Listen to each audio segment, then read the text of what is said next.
The CSGO market has obviously been going crazy, and with everything in it growing consistently, where exactly do you put your money? The more risky stuff? Is there even more risky stuff nowadays with everything going to the moon? Today, let's talk about it and the possibilities of if the market is going to go down, because you'd like to think this can't continue forever, but what exactly could cause that? Well, just before we get into it, check out how to get a free $5 trading with the sponsor SkinsMonkey. SkinsMonkey is a great way to get the actual value for your skin and not lose a lot of money while trading for skins that look great. You can easily trade the junk you have sitting around for good investment items that can earn you money over time, or trade for a knife that's been doing incredibly well price-wise long term. They're not hard to find at all. And once again, free $5 bonus on your first trade when you sign up. Link at the top of the description. But for now, let's get back into it. Okay, so you'd think cases and capsules are just going to be the most straightforward answer here. 30 million cases unboxed in the last month.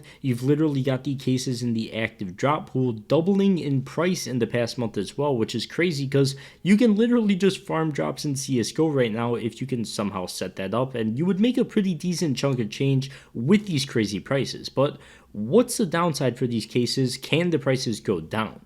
Well, yes, obviously it is investing. There is risk involved. It's not just free money, but what would cause it? Well, you'd think an operation release or the big update that's expected, possibly we'd get 3 new collections and a new case if it is a normal operation like we've seen before, and another case when the operation gets towards the end. That's a lot of new skins and cases. And for comparison, if we look at the recoil case released on July 1st of 2022, it has 6 million cases unboxed in the month of February. That's 20% of all the cases unboxed in the game for that month. Note that I don't look at the Revolution case yet because it was still really expensive throughout February as it got released on the 9th, so we'll have to give it some time. I'm sure it'll end up having obscenely high numbers too as it gets cheaper, but an operation case wouldn't have that same problem price-wise because you'd be able to buy it for stars in game, so the price would theoretically be around the $1 to $2 range throughout the operation, but it, alongside the potential 3 collections, would definitely steal the attention away from the older cases, in my opinion, and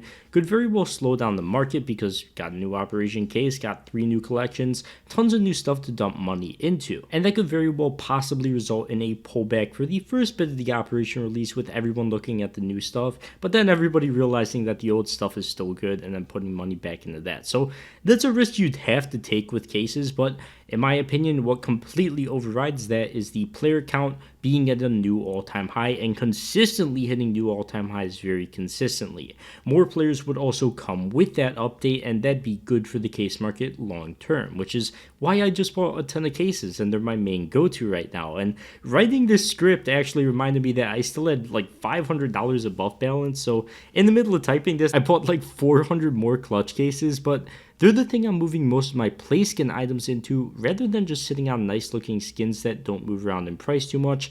My Glock Fade, and what else did I sell? My Op Fade. 2 skins that I wanted to get rid of because they really didn't move around that much in price. Put them into the clutch cases. We'll see how that's done. It's already done me pretty well so far, so hopefully that does continue. And now I'm not just saying you should sell or trade your entire inventory and just use it to buy bulk cases. High tier items, random knives, and stuff like that are doing really well too. If cases do well, they should too, and it's always good to diversify. I mean, just look at the stiletto in the past 30 days. It had a massive spike up recently. Ultra high tier items like the Gungnir and Dragonlord are doing extremely well, and I'd much rather have a Dragonlord than like 11,000 clutch cases or whatever $5,000 worth of clutch cases is, for the sole reason of just conveniency.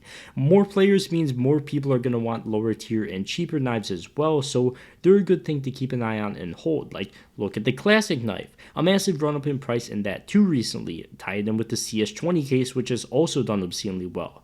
The cheaper knives are becoming go-tos for people with a much lower budget, as cheap knives are slowly but surely not really becoming a thing anymore, but they're clearly getting bought up in mass, whether it's because of much more players coming to the game or people being more confident in the skin market and the ability to convert it to real value. I don't know, but everything is pointing this market in a good direction, so it's hard to pick something bad to invest into at this point. But yeah, on top of all this news, just an hour ago, Source 2 got added to the developer pre-release release branch, so it genuinely looks like this update could just be a few days out. Keep your eyes peeled, and as always, if you guys did enjoy, be sure to leave a like and subscribe if you're new, and of course check out Skins Monkey for that free $5 bonus as well.